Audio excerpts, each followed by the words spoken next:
This is Beyond the Uniform with TJ Brassil.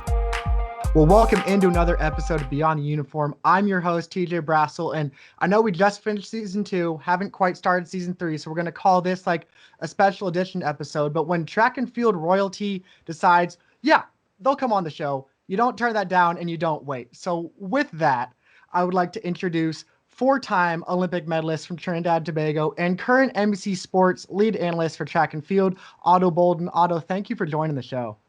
My pleasure to be here. So you can just kind of sit back for a second because I want to make sure like everyone really gets the whole resume of what you have. And right now I'm just going to focus on the track and field resume. And we'll be here forever if I read all of it, but we'll go the highlights, taking it back to when you were younger. I mean, you were the first person to win the 100 and the 200 at a World Junior Championships, multiple time NCAA champion. At one time, you were the NCAA meet record holder and collegiate record holder in the 100, four-time Olympian with 4 medals. At one time, the youngest athlete to medal at a World Championships. You have 4 medals at a World Championships, including Trinidad and Tobago's first track and field gold, winning the 200. Former national record holder in the 100. You still have the 50 and the 60-meter national records. Oh, and the minor detail of one of 3 men to win 4 individual Olympic sprint medals, with the only man winning more being Usain Bolt. So I would say that resume, not too shabby, but when you hear all that and when you look back, like from your running career now, what's your favorite moment? Not a single one of those you mentioned. My favorite moment came in a relay that does not. I don't think I even have it on my on any of my social media accounts. It's just one of those things that kind of lives in here and here. Towards the end of my career, 2001, the Trinidad and Tobago 4x1, which had made the semifinals the year before in the Olympic Games, but had never really done anything else before that. Trinidad and Tobago has more 4x4 history in the Olympics and so on, and having the world record than we have in the 4x1. And it just, I had sort of an epiphany around 2000, 2001, because I knew I wasn't going to stick around past my prime. And I got together with some teenagers who were sort of on their way up, and we got the silver medal at the World Championships in 2001. That team went on without me. I retired in 2004. We made the Olympic final that year. That team went on without me to win the Olympic gold in 2008 after the disqualification of Jamaica. They were, world silver medalists. That, to me, that 4x1 in 2001 and getting that silver medal when nobody saw that coming, but I saw it and I knew it's something that we could pull off. That, to me, is the high point of my career. So yeah, the individual accolades are awesome, and but I look back and I go, that may be the most important thing you ever did, because it's one thing to do stuff for yourself. I always said I wanted to leave the sport, and certainly the sport in Trinidad and Tobago, better than I found it. And to me, that's evidence that I left it better than I found it, because I sort of coached and captained that team, which eventually went on to do some big things. Now, I mean, track and field's such an individual sport generally, but so what's that like? What was that like for you then near the end of your career to really kind of take on that veteran role and be able to kind of bring all these younger athletes along that you said afterwards, after you guys kind of broke through and that went on to do amazing things? I think that's why it's so special to me, because for my entire career, it wasn't just that I didn't have a relay team. With very few exceptions, my medal count was the country's relay medal count. Mm-hmm. In fact, it was every Olympic year, right? I got 2 medals in Atlanta. That's what Trinidad and Tobago got. I got 2 medals in Sydney. That's what Trinidad and Tobago got. So you have to realize that from the time I started back in 1992, you mentioned being a world junior champion. From the time I started, felt like I was, for the most part, solo. I mean, obviously there were athletes that were a little older than me, and they competed. Ian Morris, for example, got 4th in Barcelona.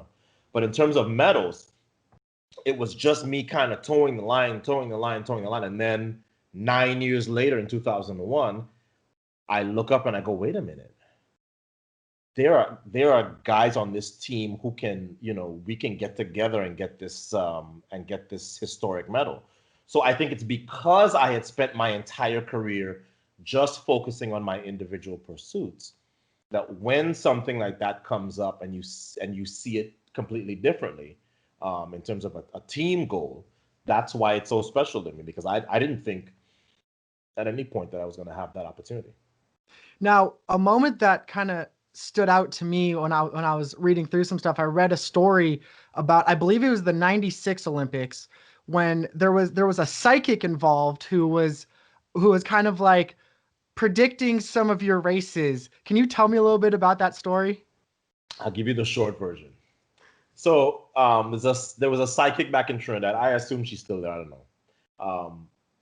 Oh, by the way, after 20, any psychics anymore, because none of them had this. Anyway, it's like pollsters and psychics are the two people that should be completely out of business after this election and this 2020. Anyway, there was a psychic in Trinidad in 1996, and she had made some pretty good predictions. Before the 100-meter goes off, they asked her, I was one of 3 people that everybody knew had a chance to win the thing. But I was young, I was inexperienced. Atlanta 96 was my first medal, my first Olympic medal. And they asked her to do a reading about the race. And she said, I see trouble at the start. Now, if you know the 1996 Olympic final, you would know that it was probably the most troublesome of every Olympic final in the 100 meters.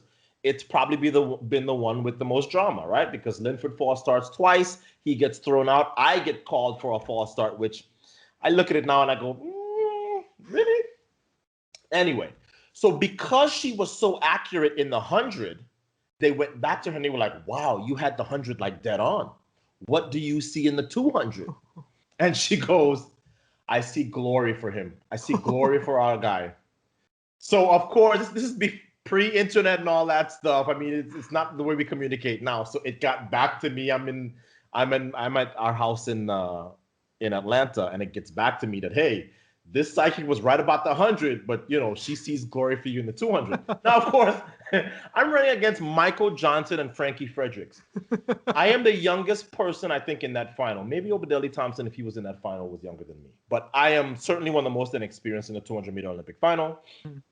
Frankie Fredericks and Michael Johnson had been running and winning and doing great things in that event for a long time. So as an analyst, I'd look at that and go, yeah, he's got an outside shot at being on the podium. She said glory. Now, of course, that's a very vague thing to say. Glory could be his second medal, I guess, or glory could be, breaking up the drought that Trinidad and Tobago had for 20 years after Hazley Crawford in 1976. But bottom line is, I went into the race full of confidence, not because of what she said, but because I had just set a personal best in the 100.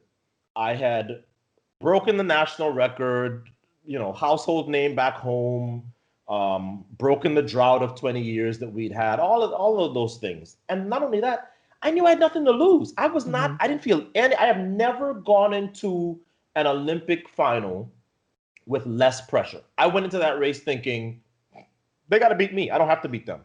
That's Frankie Fredericks. That's Michael Johnson. That's 200-meter greatness. I'm just a kid from UCLA. I was a senior in college. Mm-hmm. So I go in there, and for the first 100, of course, I'm in lane 6, and I'm off to a great start. So I come off the turn, and I'm like, I don't see anybody here. This lady's right again. Wow, glory for me. And then, of course, there goes Michael Johnson, and then there goes Frankie. So I hang on for third, but it was one of my more honest interviews that I gave after, where I said, don't put your hopes on psychics. Believe me. That has to be one of the few times that someone's had a psychic predicted them to win, and they said, I don't feel any pressure though. Like, it's fine. We'll see where it goes. She never said I was going to win. That's true. She it was said glory. That's fair. You can interpret that any way you want. Well then I guess we can say she was correct, because I'll say that's still glory. Yeah. You're second Olympic medal. So you started your career. Before you started your career, you were a soccer player and then went into track and field, and we'll get into that a little bit. But since you started in track and field, like that's kind of been your career since then, your professional career and everything for the most part. What is it about track and field that has kept you in the sport for so long?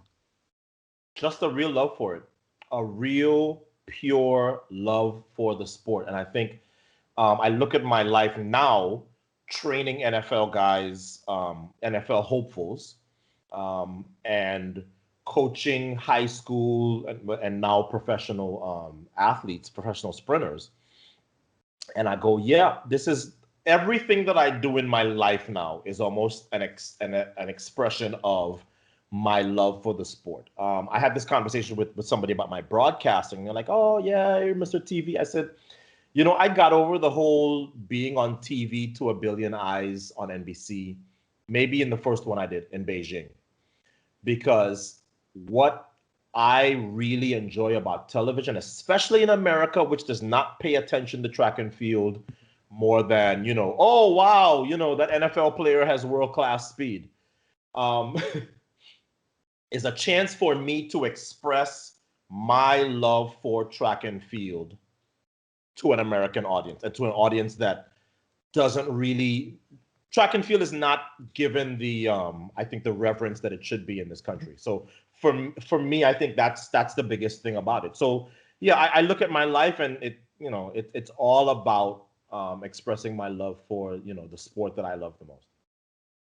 Now, I don't know if it's like the broadcaster in you or what, but you teed up my next question like perfectly when you were talking about NFL and the world-class speed, because that's something I've been dying to talk to you about. And you addressed this a few weeks ago on social media. You talked with Willie Gault about it, who is the only person to have ever won an Olympic gold medal and a Super Bowl ring. World Championship gold. Sorry, the World Championship. The only Olympic gold and Super Bowl ring is Bob Hayes.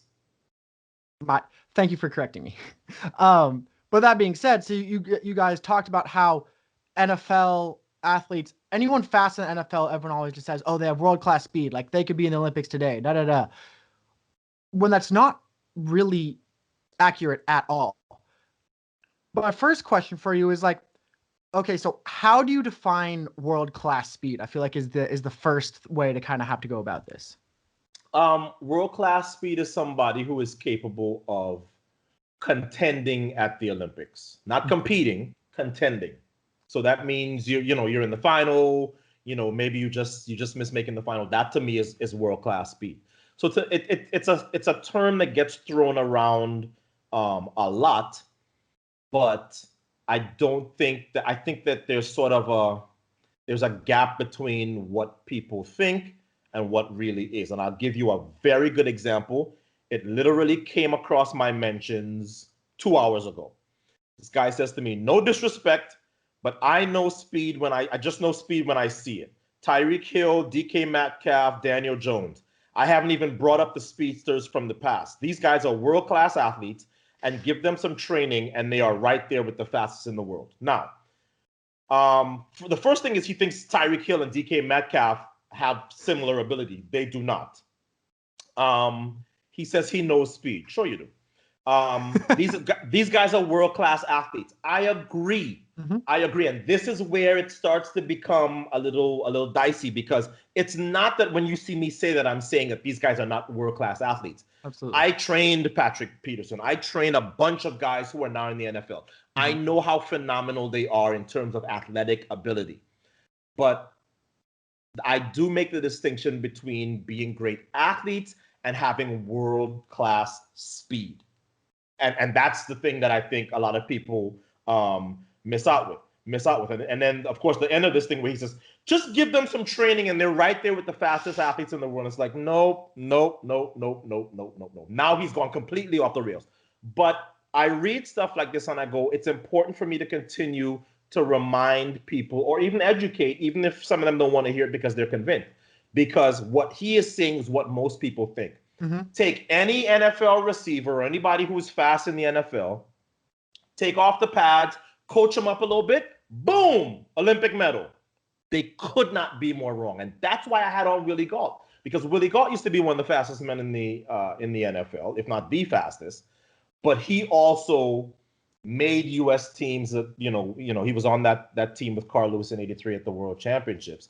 He knows what world-class speed is really like. So I didn't want to be the guy, because they go, oh, you're a sprinter and you sprinters are all cocky and you think you're the greatest thing ever and you don't want to give it up. And it's like, no, let me get somebody who's been in both worlds to try to clarify. So hopefully we did.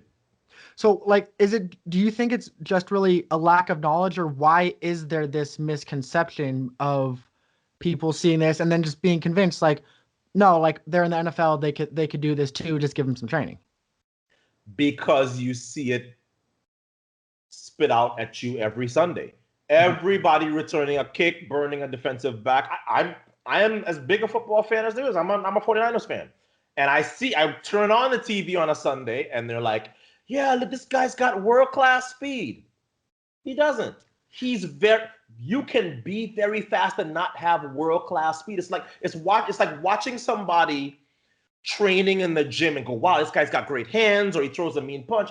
That doesn't make him a world-class boxer. See what I'm saying there? It's like there is a divide. Absolutely. Some guy who can hit a three-pointer from his bedroom to his favorite court in the back of Milan is not ready to be an NBA player. He can make that shot. And maybe he's even a good shooter. Is he an NBA player? No. So I don't know what it is about our sport where it's like, oh, look at this guy, he's fast. He should be in the Olympics. I agree. Also, I'm an Niners fan as well. We'll get through this year. It'll be okay. That's a conversation for an entirely another day. But so one thing I've noticed kind of with this whole conversation recently is that with all the tracking of, oh, so and so is running 22 miles an hour, his top speed is this, and they're comparing them to averaged in this race or something like that, which in my mind, it's a misconception of compare. It's not apples to apples what they're comparing, but that's beside the point. The thing that intrigues me is that partially I feel like it's a bad look because they're not comparing it correctly, but partially I sit there and think, okay, well, at least track and field is getting some eyeballs. It's getting some recognition. Like, when you see stuff like that, what do you think it does for the sport? Yeah, there's some people who come on my social media and they go, hey, Otto, we get it, but shut up. At least they're talking about track and field. And I'm like, okay, I kind of see what you mean. It has to do a lot with the media just getting it wrong. And the media gets it wrong a lot. I remember in '96 when Michael Johnson wins the 200, Donovan wins the 100, right? Donovan runs 9.84, world record 100-meter dash. Michael Johnson runs 19.32, world record 200-meter dash. There was literally a broadcaster who took 19.32, divided it in half. Of course, we all know that the second half of the 200 is a flying 100, and went, well, 2 into 19.32 is way faster than 9.84. It's clear that Michael Johnson is the fastest man alive. Of course, he was trying to kind of spin it a little bit more. Hey, the American is faster than the Canadian, which is whatever. I understand what he was trying to do, but it was factually incorrect, right? So that's one example. Sunday Night Football, my favorite show on television, the number one show in America, number one most watched show. They took Tyreek Hill's high school time and put it up against Usain Bolt's time in Rio. Now that was a little bit better in that, okay, it was Usain Bolt's worst time, and quite frankly, one of the slower winning times that we've had of late. I don't know what was wrong with that track in Rio, but that at least gave me a little bit of, okay, well, at least this is apples to apples. You took one of Bolt's worst times, but you took Tyreek's best time. But the kid was in high school, and you put him, at least he'd be competitive, and that was a way of showing, hey, Tyreek Hill is a guy who legitimately has world-class speed. But every now and then, like you said, with the 22 miles an hour, you have Usain Bolt who's getting up to 27 point something miles an hour and never gets slower than 26 or 25. So he's averaging out 26 and change. And then you have some radar gun pointed at a football player, and he hit 22.8, and they go, 22, average of 26. That's only 4 miles an hour. They have no clue what 4 miles an hour difference looks like when you're talking about human speed. Because to them, they're like, Well, in a car, if I'm doing 22 and that guy's doing 26, he's not that far ahead. So for somebody like me who's into details and who's into the minutia of, I mean, I live in a world where hundredths of a second mean everything. To see some of the wildly outrageous things. I mean, when DK Metcalf runs down that guy, one of my colleagues at NBC Sports wrote, DK Metcalf is the world's fastest human. And I didn't really get the sense that he was kidding. DK Metcalf is the world's fastest man. And I went, what? So it's my pet peeve. Absolutely. I agree. And to add to what you were saying, like when you're saying the average speed of Usain Bolt and then the top speed, I'm like, okay, well, those are two different things. That's an average and a top. But they don't have time for that. They just know true. 22, 27, that's close. He's almost there. World-class speed. And then my last point on this subject, and then we'll move on, or my last question, I guess, for you is, so going into what was going to be the 2020 trials, Tyreek Hill had said he wanted to try to run the 200 in the trials. Now, I don't know if he's going to try to do that in 2021 or not, but again, part of me is like, okay, well, I don't want people thinking like anyone can just hop in the trials and run, but at the same time, it brings more people to watching, and then you see some of the really fast people beating Tyreek, and it might give some recognition. What do you think, if he were to run, or if he had run, what do you think that does for track and field? Oh, it certainly helps us. Listen, if I had a chance to do the meet that I will eventually do tomorrow, you better believe I am friends with so many ex-football players, current football players. You better believe I'm going to put football players into something. We're going to have a 40 because that's the language that America understands. I get it. It's not about the 100 for America. It's about the 40. In the same way it's about your vertical and how many reps of the listen, I go to the combine in Indianapolis. Okay, I get it. That's the language they speak. It's like me trying to explain to an American the metric system, which I was raised on in Trinidad. They're like, metric? You mean feet and inches? It's not a language that you guys speak.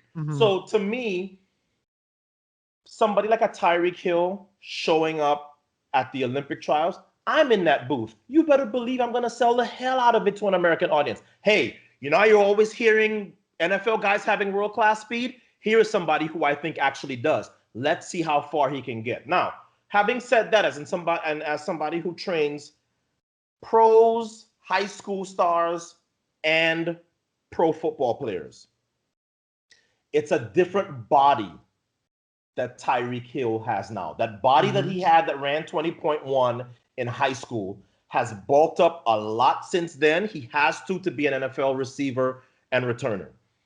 It's also been beat up a lot more. He's taken a lot of hits, the wear and tear. It's not the age, it's the mileage. That's what we always say. So I know that people go, oh yeah, he ran 20.1. They think, well, he must be faster now.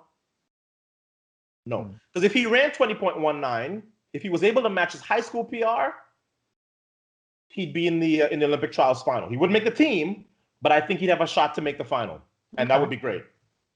Okay. All right. Well, now I want to get to the real point of this entire interview, and that's talking kind of about you and your history and everything like that. And so we've been over. You grew up in Trinidad and Tobago. You actually lived on a mountain named after you. Can you tell me that story a little bit? We were the first. It was the early development of the community, and my parents purchased a plot at the top of a hill, so they got to name it because we were the first people on that hill. And my father said, "Well, I have a son. I was a year and a half at the time, and his middle name is Jabari. Let's call it Jabari Hill." What's funny is, of course, now people go and I take pictures with it when I go back home, and they go, "Oh wow, that's great! You have a stadium named after you, and the street where you grew up on is named after you." And I go, "Yeah, but only one of those happened because of my career. The stadium is because of my career." It does wonders for the confidence of a young child, because it's like when a child grows up in that kind of world, anything is possible. And it's why I think I am so committed to nurturing young people and young athletes because I know what it's like, to just go by this street sign that has your name on it, and no, that hill's named after me. I look at my life and where I am and where I started in the Santa Cruz Valley in Trinidad, and what I've been able to do, dine with kings and queens and princes. And I go, yeah, a lot of it is because I grew up in an environment where anything was possible. And that little, street sign is was a big part of it. So it's not something that I take lightly at all. I look back and I go, you understand what percentile of young people must that put you in, where you're literally 3 years old growing up with your name on the street sign that you live on. That was pretty special. Absolutely. Now, you moved from Trinidad and Tobago to New York when I think you're about 14 years old. And then a few years later, you moved from New York to California. So, I mean, you're a teenager, not just moving, but you're moving first to an entirely different country. And then in that country, all the way across the country to another part of it. How difficult was that move for you? Let me start the answer by telling you what was not difficult. What was not difficult was traveling, because when you live on an island, all you do is do international travel, right? If you live in Trinidad and Tobago, if you live in Trinidad and you want to go to Grenada, that's international travel. If you want to go to Barbados, that's international travel, and those are the two closest islands to us. So the travel part was not the hard part of it, like going to another place. My parents put me on a plane every single summer from the time I was probably 5 or 6, unattended minor thing. I was that kid every single summer to go visit my family in Montreal and to go visit my family in San Jose, California. So that was the easy part of it. The harder part of it was the cultural shift, because I remember like being laughed at in New York. First of all, I'd never been to a high school that wasn't all boys, because Okay. the good high schools in Trinidad were all boys. I shouldn't say that, but my high school, because I'm going to get in trouble for that. My high school in Trinidad was an all boys high school. So that's all I knew. So going to school with girls, that was different. Getting to wear your own clothes to school, that was different. And then just little stuff. Like I remember the first day in class, I was like, wow, this work is really easy. But I was putting my hand up for everything and like standing up when I was called on. I went to one of the most prestigious high schools in the Western Hemisphere.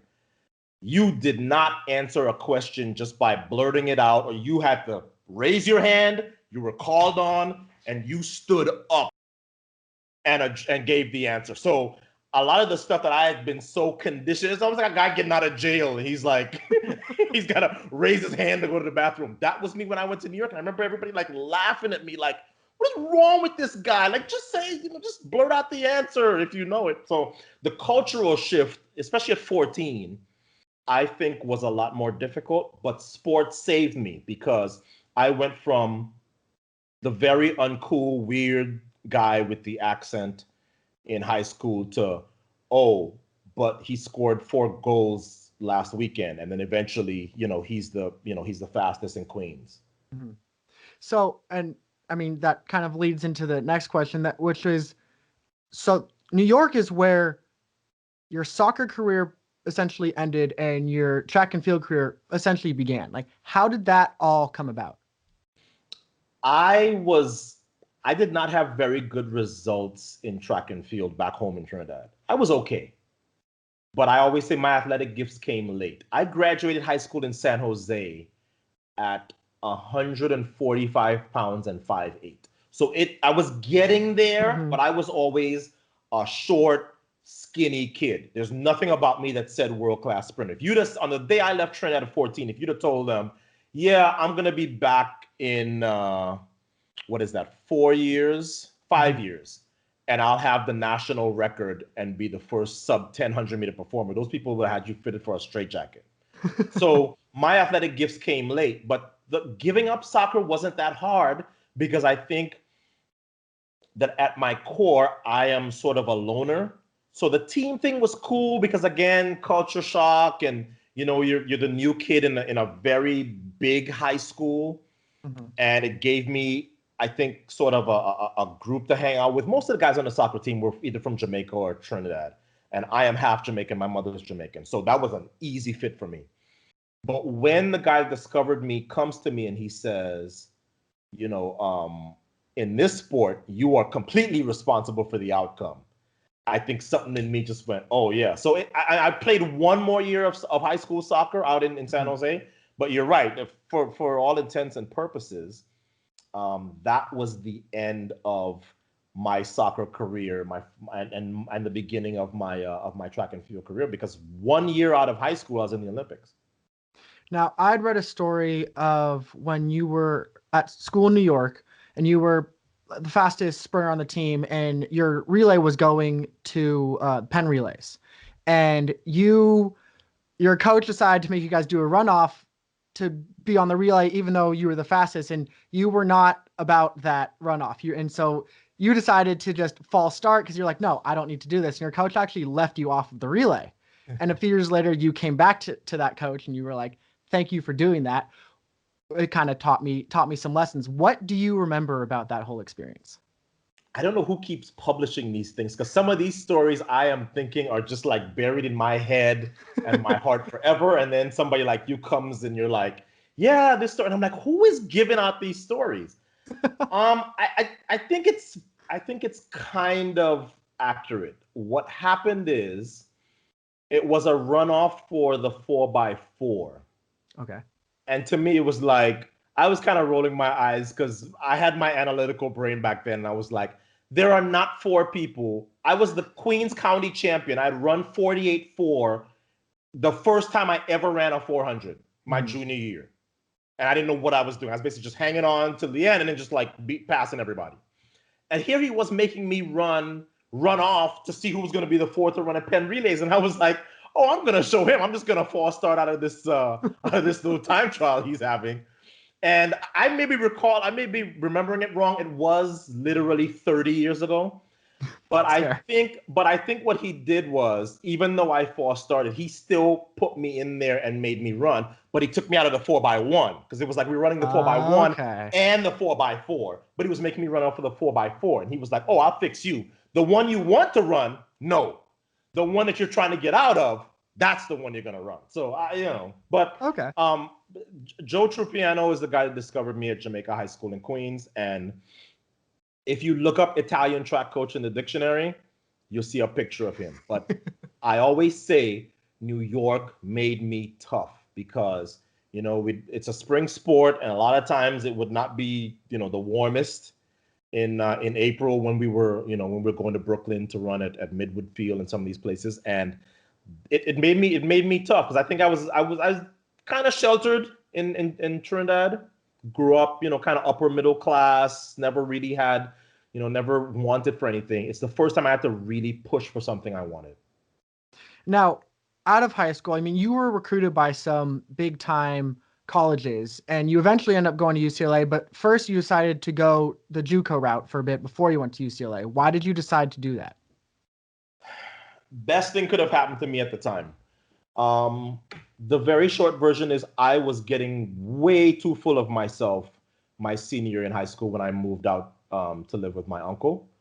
My grades had plummeted so much that USC, where I was supposed to be going, called up my mother and were wondering if I had a death in the family. Because I had a 1300 SAT score back when it was out of 1600. But my grades were just like, I couldn't be bothered. I was living with my uncle and he was a bachelor. I was a bachelor. It was like, I was having a good time. I was a soccer star. I was big guy on campus. The last thing I was worried about was schoolwork. And USC called up and they were like, we have real concerns that he's not going to be able to hack it here. So we're suggesting he goes to JUCO for a year. And that was my wake up call. Because it was not, how can Mr. Big Man on campus not be going to USC? I had all the sweatshirts and everything. But it was the best thing in retrospect that could have happened to me. I tried to get out of it by going to another Pac-10 at the time school. And my uncle, who never says anything about that kind of stuff, says, over my dead body, that's a party school. You are not going there. So now I'm like really upset. I'm like, wow, you're really going to make me go to a junior college? Me? But I went. And then when I was supposed to transfer, the whole Rodney, LA was on fire and things were going crazy. So I ended up just staying there and getting my associate's degree. And eventually I went to UCLA. Okay. And now I believe it was around 1993. I read that the nickname of Golden Boldon came about. How did that nickname all kind of come about? Trinidad and Tobago has had very good sprinters in its history. We had Hasely Crawford, obviously the first Caribbean man to win the 100-meter dash. As much as the Jamaicans talk about how great their sprinters are, their male sprinters in particular, and they are, the truth is that Trinidad had a 100-meter Olympic champion in 1976. Jamaica's had one, Usain Bolt, and they had to wait till 2008 for it. So it gives you a sense of, yes, Trinidad and Tobago, we don't have them in the volume that Jamaica has. We don't have anything in the volume Jamaica has, but we had a very good history. So it was like I knew that I could continue that trend if I applied myself. Did you like that nickname at all? It worked for me and against me. Let me answer the question properly. Golden Boldon comes about because in 1992, when I win World Juniors, that's Trinidad and Tobago's first medal at the World Junior Championships. It had only started, I think, in '88. And I was such a trash talker and so brash at that age. I was like, yeah, that's all well and good, but I'm going to break Hasely Crawford's record. And yes, I'm going to win the next Olympic gold medal and all that stuff. So the press were like, we got this young, charismatic guy that loves to give us copy. He's going to be Golden Boldon. That was good when I was winning, right? So 92, you win World Juniors, great. And then 97, you win the country's first world title, great. But when you're winning bronze and silver at the Olympics, it's like, oh, it's not Golden Boldon tonight. So it's cool to have. It was cool to have the nickname, but it's the kind of thing where people could use it against you and say, Mr. Golden Boldon has a lot of silver and bronze. That's fair. That's right. But I believe the name Ato means brilliant. So really, the nickname should have been Brilliant Boldon. That would have been more apt. Well, I mean, the Trinidad and Tobago media painting me as brilliant. They put a lot of words before that. They have a lot of adjectives to use before that. Thank you everyone for watching and listening to part 1 of my conversation with Ato Boldon.